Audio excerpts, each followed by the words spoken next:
ये सबके लिए, केवल एक के लिए नहीं। आप समझो, हमको इतना बलवान बनना है कि सुख और दुख दोनों हमको छू न सके। भारी से भारी सुख की व्यवस्था है तो अहंकार में हर्षित होकर किसी का अपमान न करे कि हम धनी, हम पदाधिकारी, अमुक।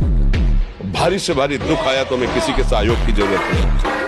हम फिर अपने कदम बढ़ाएंगे, हम फिर जुड़ी हुई अपनी भावनाओं को सजाएंगे। मस्त जीवन एकदम। तुम अविनाशी के बच्चे हो। शेर का बच्चा भेड़ों के बीच में फंसकर म्यों म्यों बोल रहा है, बस।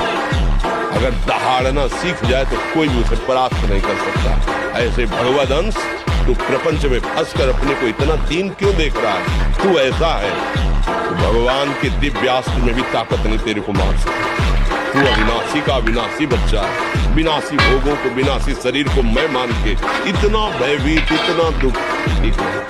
जब ब्रह्मचर्य रहा जाता है तो उसको सुविधा माया देती है ब्रह्मचर्य नष्ट करने की। ये बैठालना चाहिए। जैसे आप नियम लिए कि मैं आजीवन ब्रह्मचारी रहूंगा, तो आपको पक्की सुविधा एक समय आएगी कि आप आराम से भोग लीजिए। कोई निगेटिव नहीं, कोई नकारात्मक सोच भी नहीं आएगी। आप उसको स्वीकार करें, क्योंकि आपके व्रत को भंग करने के लिए माया ऐसी सुविधा देगी।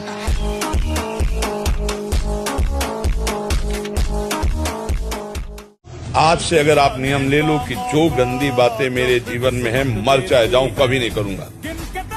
फिर आपको कोई करवा दे तो मैं बताऊं, किसी की ताकत नहीं है। किसी को भी प्रयोग करके देखना हो कि हमारे श्री कृष्ण क्या है। एक ही श्लोक, केवल एक श्लोक, संपूर्ण भागवत 18,000 श्लोक तो एक श्लोक। कृष्णाय वासुदेवाय हरे परमात्मने प्रणत क्लेश नाशाय गोविंदाय नो। भारी से भारी संकट को अगर ऐसे उड़ा दे इस श्लोक में, बताना।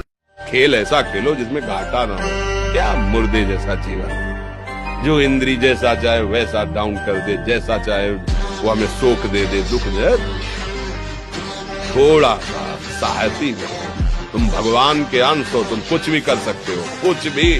बुरा से बुरा, भला से भी भला।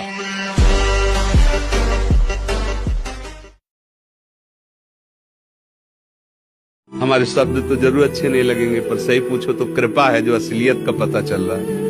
यहाँ कोई किसी से प्यार नहीं करता। अपने सुख स्वार्थ की जब तक पूर्ति लगती है, हमारा मन जब तक राजी है, तब तक हमें आपको प्यारे कहते हैं, अपना प्यारा बना लेते हैं। और जब हमारा मन कहीं और राजी हो गया तो आपकी तरफ देखते नहीं। जीवन में जो कुछ होता है, मानव को जो सुख दुख मिलता है, उसके पीछे विधि की कोई योजना होती है। मानव अल्पज्ञ है, वो भविष्य को नहीं जानता। अब तनिक पीछे की ओर दृष्टि डालकर देखो तो विधि की योजना का पता चलता है। तो जो कुछ होता है भले के लिए ही होता है, ऐसा मानकर सुख दुख को भोगना चाहिए।